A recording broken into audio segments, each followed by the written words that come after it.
for all of that, Leinster and Ireland Rugby International Garry Ringrose, who's an ambassador of PwC Ireland, and Owen popped down to the PwC offices during the week after it was announced that Ringrose was renewing his partnership with the firm for 2019. Take a look. Okay, so we are back at the PwC headquarters with PwC Ambassador Garry Ringrose. How are you? Good, thanks. How are you? Not too bad. So we're at the start of 2019. Over the past couple of weeks, have you had time to reflect on 2018 at all and all the success you had? Being honest, no. You'd probably not. You don't really.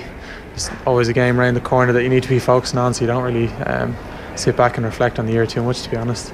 Of course, though, you had a pretty busy schedule over Christmas and a fairly interesting game down in Thomond Park to keep the mind occupied. Yeah, exactly. So you couldn't really get distracted too much or afford to get uncomfortable and start reflecting on the year that's been with that game coming up. So it was, we're still flat out training wise, preparing for that game and all the other games as well. What was that Munster game like to play in?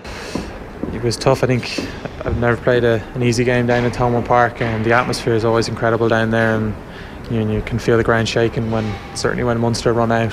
So they are pretty cool days to be a part of, or nights to be a part of. I know my granddad has ties down to Limerick, so he always talks about him playing as a kid around where Thomond Park was. So it is always cool to go down and play there.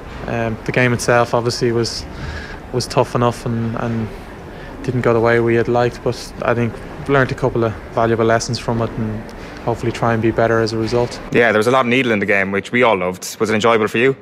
Yeah, it was. Well, it was. I think both teams would probably think, looking back, see where it could have been better, but there was definitely an edge there, and Christmas was well and truly out of the system from the first minute, really. And it was flat out. I think it just shows how much both teams wanted to win, which contributed to a tough but great game. I'm not surprised that you haven't had time or have deliberately not reflected on 2018 just yet, because every time we speak to you, you're always looking forward. And 2019 is obviously a huge year for you personally, a huge year for Irish rugby. When it comes to your psychology looking at a year like this, are you somebody who's looking at the singular focus of the amazing moments that are possible from an Irish perspective and from a Leinster perspective, or are you more a process-driven individual? I think I'd be guilty of being more process-driven. I think there's so much.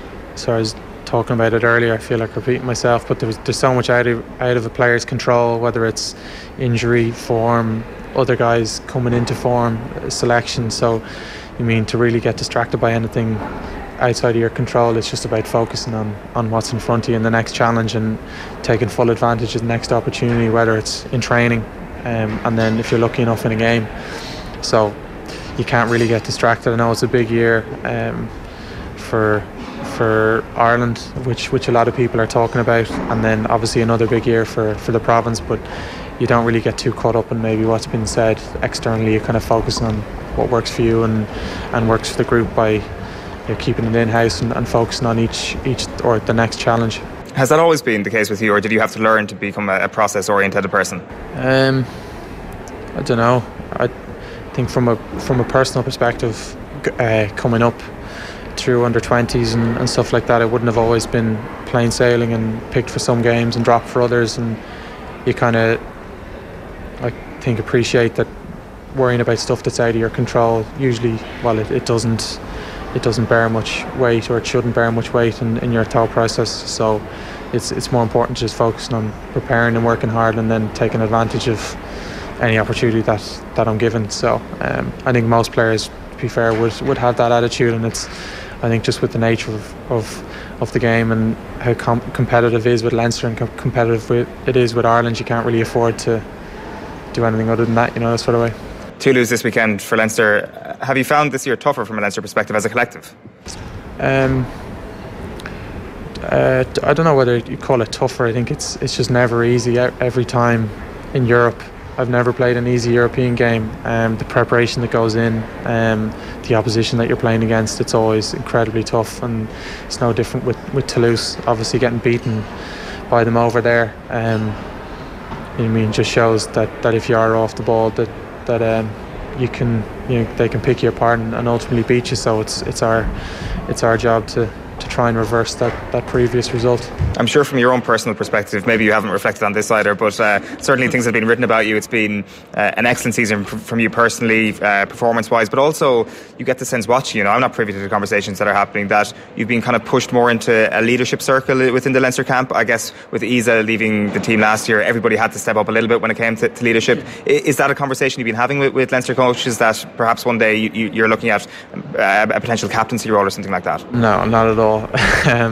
I wouldn't be looking at it like that. I think with Isa gone, you definitely lose a voice, but Johnny's been brilliant in stepping up as club captain, and he's there with Rhys Ruddock and Luke McGrath and even Rob Carney just there, gone against Ulster. There's still some unbelievable leaders in the group that I'd still pay attention to and listen to every word, and they've experienced incredibly valuable experiences that pick in their brains and listening to what they think and how they assess situations and games and circumstances that you can learn from. I think for me personally, I think Stuart and Leo and Phil would always encourage, it doesn't matter whether you have 100 caps or 1 cap, encouraged to speak up and have a point of view. So I don't know, I don't think it'd be personally trying to step up more. I think he'd encourage every player to be a better leader.